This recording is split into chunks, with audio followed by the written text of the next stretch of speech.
peternak itu sama juga di TNI Polri, ada Sabta Marga itu di TNI Polri, tapi di peternakan juga ada Sabta Usaha Peternakan, Sabta Usaha Ternak atau Sabta Usaha Tani. Ya, pertama kita menentukan bibit unggul. Bibit unggul, apa yang mau kita ternak itu harus kita cari bibit yang unggul, yang punya nilai kualitas tinggi, sehingga mempengaruhi di dalam nanti kita menjual. Ya kan? Kalau bibitnya jelek, hasilnya pasti nggak bagus, nilai jualnya rendah. Oleh karena itu, yang menentukan pertama adalah bibit. Nah, kita di sini di Bulungan Mandiri Farm menentukan bibit unggul, kualitas yang terbaik saat ini di dunia, bahkan di Indonesia adalah kambing jenis pedaging, kambing bur. Pertama, dia gampang diternak, makannya nggak cerewet, bobot tubuhnya lebih besar, otomatis kalau badannya besar, nilai karkas dan dagingnya lebih banyak. Sehingga nanti kalau mau kita jual, otomatis harganya pasti lebih bagus dari kambing-kambing yang ada di tempat kita, kambing lokal. Kambing lokal, kambing kacang kan kecil-kecil. Nah, kalau dia kambing bur, kambing sudah di cross, itu lebih besar bodinya. Sehingga nilai jualnya mempengaruhi pendapatan kita. Ya, jadi tentukan dulu bibit unggul. Yang kedua adalah sumber pakan yang berkualitas. Kita menyiapkan dulu sumber pakan, karena pakan itu adalah pengeluaran terbesar dalam beternak. Mau ternak apa saja, ternak ayam beli pakannya harus mahal, ternak sapi makannya juga harus disiapin lebih banyak.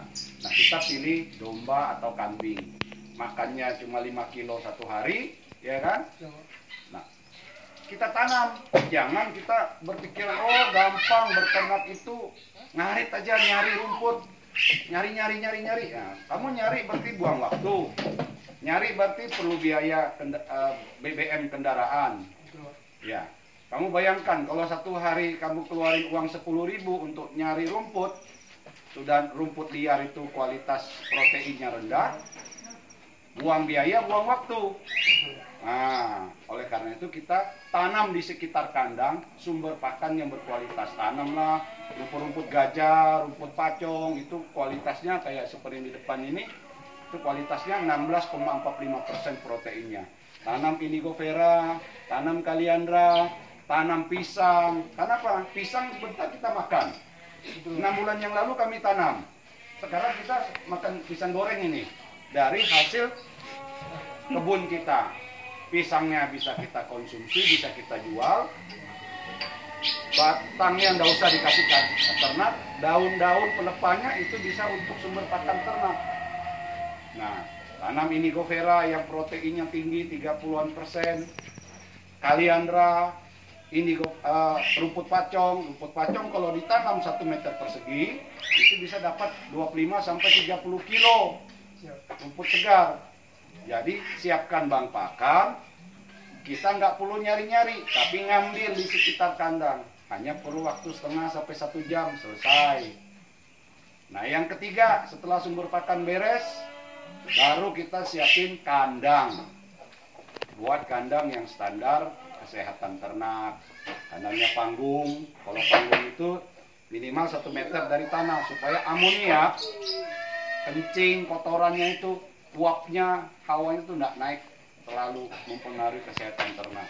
Ya, jadi kandang itu sangat menentukan untuk produktivitas ternak kita. Setelah kandang jadi, sumber pakan sudah siap dipanen, baru yang nomor 1 bibit unggul tadi kasih masuk ke kandang. Ya, berarti 3 langkah sudah kan? Setelah ternaknya masuk dalam kandang, yang keempat kita perlu menjaga pencegahan dan penanganan penyakit. Berarti kesehatan kandang, kesehatan ternak, perlu disuntik vitamin, yang sakit diobati. Gunakan fasilitas pemerintah yang ada di tempat kita untuk mengecek kesehatan ternak. Karena di Dinas Pertanian Peternakan itu pasti ada yang namanya petugas kesehatan ternak. Nah, hubungi kalau kita perlu mau nyuntik, mau nangani yang sakit, ya kan? Nah, itu yang keempat, penanganan penyakit ya. Yang kelima adalah kalau kita tujuannya reproduksi, pengembang biakan, berarti yang kelima kita harus mengejar target bagaimana kambing kita harus beranak sebanyak-banyaknya. Nah, kambing itu bunting 5 bulan, ya kan? Setelah dia lahir, anaknya dibesarkan selama 3 bulan. Nah, setelah 3 bulan anaknya besar, pisahkan lagi induknya. Anaknya dipisahkan supaya induk bisa bunting lagi di periode berikutnya. Jadi perhitungan kami di sini setiap 8 bulan kita harus mempunyai anak kambing baru dari induk yang ada. Jadi 5 bulan bunting, 3 bulan dibesarkan, bulan ke-9 dia sudah bunting lagi. Nanti bulan ke-16 dia bunting lagi, bulan ke-24 dia bunting lagi. Berarti dalam 2 tahun kita harus kejar target 3 kali induk yang bunting ini beranak selama 3 kali. Nah, itu yang normalnya seperti itu. Itu namanya kita mengejar target reproduksi atau pengembangbiakan. Supaya kambing kita semakin banyak. Kalau enggak banyak, dia enggak bunting, makannya makan terus enggak bunting, berarti kita rugi. Enggak ada pemasukan, enggak ada penghasilan dari reproduksi ternak kita. Nah, itulah langkah kelima, harus mengetahui yang namanya reproduksi atau pengembangbiakan. Kita harus tahu kapan kambing kita mau birahi, kapan dikawinkan, kawinkan dengan pejantan-pejantan yang berkualitas, dan usahakan jangan kawin sedara. Ya, ini induk sama pejantan kawin, lahir anak betina misalnya. Anak betina jangan dikawinkan sama bapaknya lagi, kawinkan sama pejantan yang lain. Jadi dia nggak boleh kawin inbreeding atau kawin sedara supaya tidak merugikan kita. Nanti anak-anaknya kalau kawin inbreeding, anak-anaknya lahir tidak bagus kualitasnya. Ya, itu kita manusia juga. Kalau kawin sedara pasti nanti ada yang cacat, ada yang idiot, ada yang pertumbuhannya nggak bagus. Nah, begitu juga ternak, nggak boleh kawin sedara. Ya, itu yang kelima, reproduksi. Yang keenam, manajemen. Manajemen ini apa? Kita mencatat semua pengeluaran dalam usaha beternak. Mulai dari menyiapkan lahan, beli bibit kambing, buat kandang, berapa sih modal kita keluar, ya kan? Kemudian dicatat juga, kalau kita programnya breeding, pengembangbiakan, berarti harus ada nomor-nomor di kambing betina maupun pejantan. Dicatat nomor-nomornya, supaya nanti waktu dikawinkan kita sudah ada recording atau pencatatan supaya tidak terjadi kawin sedara atau inbreeding. Ya, itulah gunanya ada pencatatan atau sistem manajemen yang baik. Ya. Kedua, selain pencatatan untuk ternak, kita juga mencatat semua pengeluaran supaya kita nanti bisa mengaudit kembali. Oh, pengeluaran kita kok banyak betul. Oh, ini terlalu boros. Oh, ini kurang diganti dengan bahan-bahan lain untuk ternak makan. Itu yang keenam, ya, manajemen. Yang ketujuh, pasca panen dan pemasaran. Nah, sebelum beternak kita pasti punya satu survei dulu. Kalau saya beternak ini jualnya kemana, yang beli siapa, ya kan? Nanti kita sudah ternak banyak, nggak ada yang beli, mau jual susah. Akhirnya kita nggak ada pemasukan. Coba kalau kamu pelihara ayam 200, beli pakan. Habis itu nanti begitu sudah besar mau jual, harga jualnya murah atau nggak ada yang beli. Otomatis rugi. Kenapa? Kasih makan terus. Beli makanan, tidak ada pemasukan. Kamu jual ayam murah, akhirnya kamu rugi. Tapi kalau di kambing, kamu nggak bisa jual cepat. Kalau ada sumber pakan, biar aja jadi banyak-banyak.